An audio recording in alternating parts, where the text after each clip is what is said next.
food grains, when they are storing, this is the biggest problem. Just take an example. How much of food grains are wasted when they are actually storing? And this is very much, if you go into the website, you will be able to get full amount of data, how much of food grains are going into the waste channel because there are no proper storage conditions. So all these three components are very much essential to address the food security. So in DuPont Pioneer, we strongly believe that biotechnology in association with the other kind of sciences has holding the potential to address the challenges that we are trying to answer today. So how do you really want it to do? Can DuPont alone do this job? Impossible. So our philosophy is doing a science universally, but bringing the solution local. For example, we may have a trade and technology development US or somewhere in the world, but if a problem in India needs to be addressed, the science has to be really customized. So that's what we mean by science universal and then solutions are local, because in the local we know what the situations are and then how the ground reality of the issues are known. So the science needs to be customized to address the issues of the region. That's what the first point is about. Second thing is collaboration. This is very, very essential because in this world, we bring a lot of kind of a competency and capacity and traits and technologies, but we need, it's for the benefit of the society and cannot be done alone. So that's the reason we are looking at collaborations. And the third one is science must become a local wisdom, and the last one is sustainability is the key. It's not like just doing one day, but whatever we are doing, a science-based solution that we would like to bring, we are looking at sustainability. So talking about Pioneer, so Pioneer is a world-class leader in genetic and seeds. Most of you know about this. And we are operating in 76 countries, and our products include from corn to cotton, wheat, hybrid rice, millet. Especially if you take a look at in India, we are dealing with 4 products. One is hybrid hybrid rice, pearl millet, mustard and cotton. These are all the 4 products currently we are dealing in India. Next slide. So our research and development locations to support all these product development are worldwide. And then if you look at Hyderabad, India, and this is one of the important components for Pioneer in their research and development center outside United States. So with the emerging biotechnology growing in the eastern part of the world, and then India has a lot of potential, this is where DuPont Pioneer 6 years back decided to bring world-class, we wanted to really set up a world-class ag biotech research center. There are 2 reasons why it has been chosen. One is India has a lot of human talent. Second thing is this could really become a hub for all the eastern part of the world as the markets are really emerging. With that kind of a strategic intent, we chose Hyderabad, and where we in 2006 we started building a big agricultural biotechnology unit for the DuPont Pioneer. I understand, or I believe that some of you have visited our center and then you might have seen it. So since 2006 and till today, we have grown, and then our competency and capacity has grown into multiple angles, and we have a strong team of 245 scientific people on board. When I say 245, this includes researchers at PhD level, masters as well as undergraduate. It's top talented people in India that have been pulled. A lot of people who work in abroad, especially at the scientist level, they really came back to India to serve India, and they are part of our team. So that was the kind of a motivation we were able to really get from our Indian talent to really bring them back and start this organization. So when you have a chance, please, when you're in Hyderabad, there is an open invitation. Feel free to visit our center to explore more about what we are doing.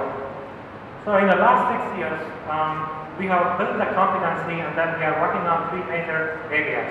One is looking into the discovery platform. In any product development, the initial activity is identifying what is the problem and what is the market opportunity. When I say market opportunity, please don't think that it is only the commercial activity. I'm only talking about an opportunity in terms of enhancing agricultural productivity. So once that is understood, the first platform is a discovery platform, right? The discovery platform that we have built over here, they support developing new genes and traits for all kind of crops, and then Arabidopsis and rice are becoming our model plant to really test our kind of an hypothesis, and then computational biology and the bioinformatics play a major role in our discovery activities. So that is one of the groups that is existing in the center. The next one is mainly looking at once we identify the genes and then early proof of concept is already done, the next stage is to really develop a product or a technology which is going to really viable or which is going to bring a solution viable for commercial applications or a market fit product. How would we do that? So that's what the second group is, that is trait and technology development and then validation, because the whole bunch of the mission of this particular team is to really deliver traits and technologies evaluated very well, not only the traits and technologies for commercial product development, but the knowledge around it. It's a science-intensive group. Science really delivers here, because in a trait development, all of you would really agree that, for example, if it's an insect resistance, we do a lot of work in the lab, and how do you really convert that into the product for the market? It takes a large number of years and effort, but important thing is we need to understand how the trait and trait efficacy, that not only the trait efficacy is important, but how it really affects the agronomy. When we look into the agronomy, how it works in the base genetics, because in our research, we don't deal with multiple genetics at the early stage of product development. We only deal with some base genetics because we can't really work with the multiple genetics at the same time, right? So we start our research with the base genetics and then expand to all the other genetics which really become a product of the market. So not only testing the base genetics, then coming into the multiple genetics, they need to be really tested in a multiple environment where the products are going to be commercialized. So research in the lab is not essential.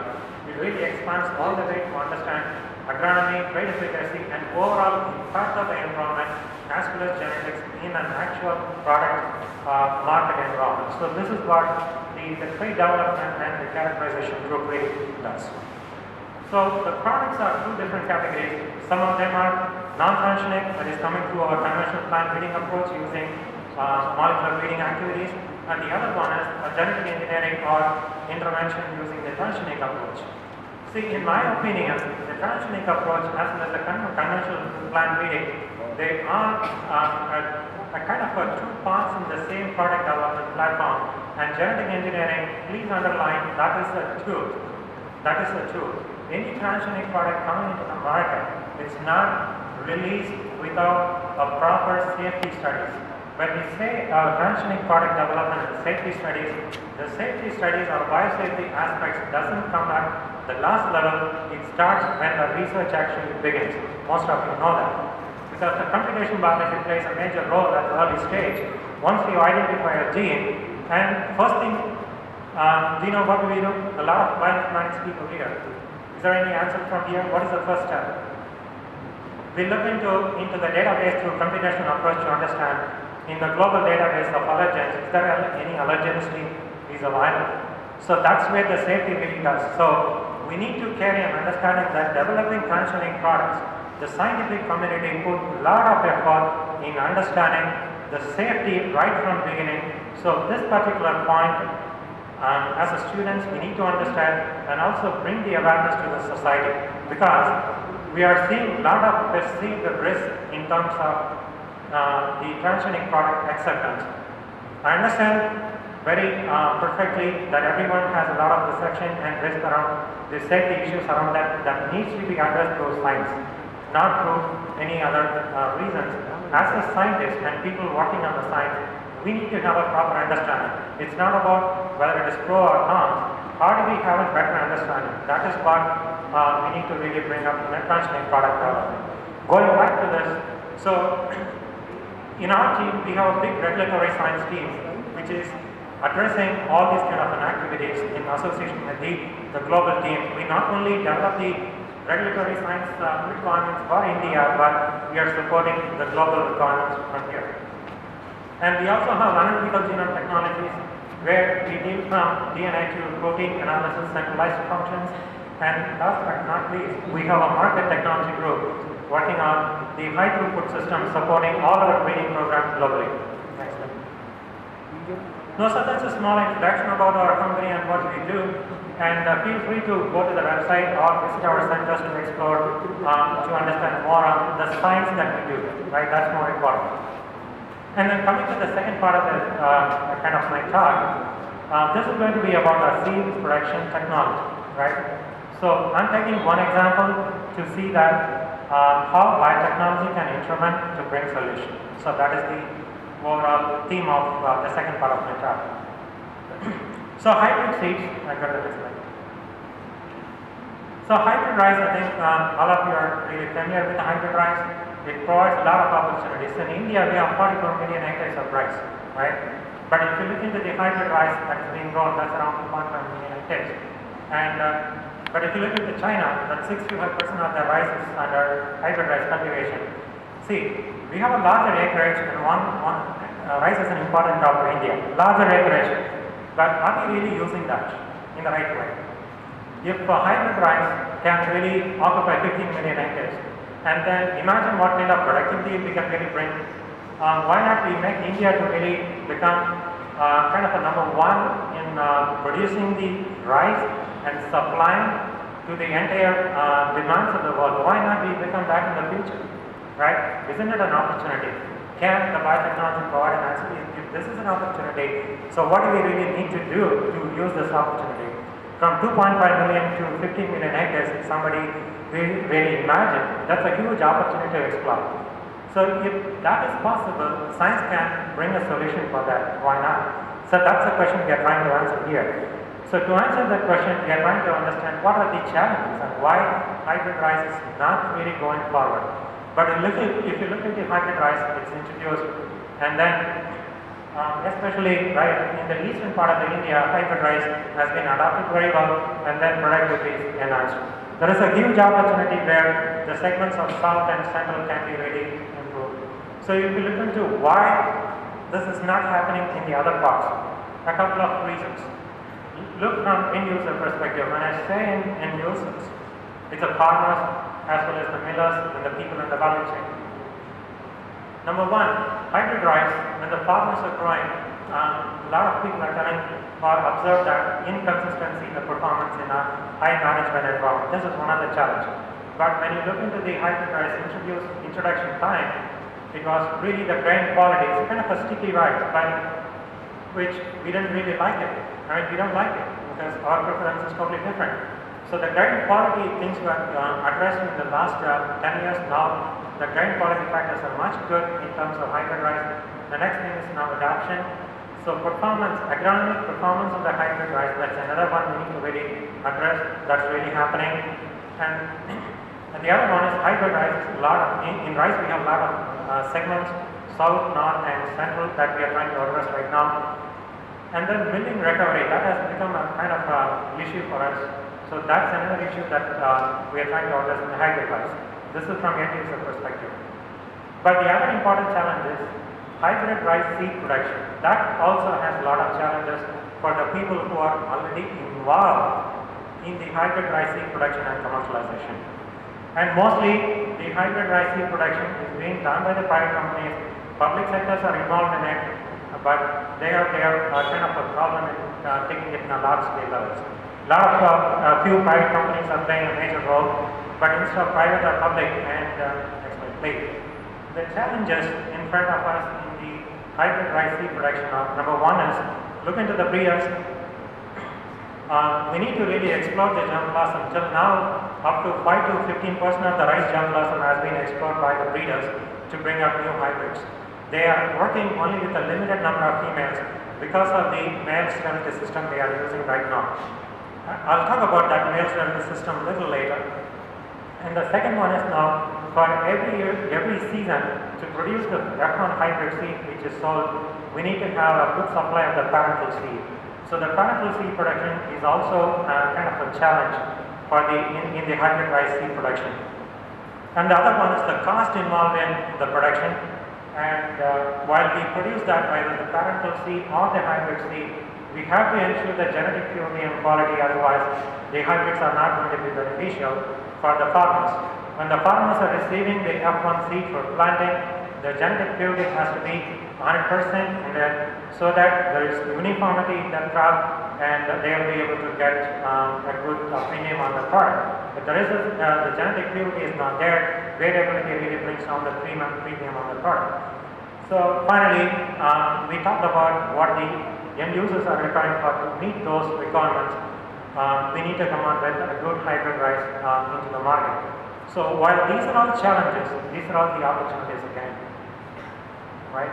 Next slide, please. Okay. We talked about hybrid rice, a little bit on what are the challenges.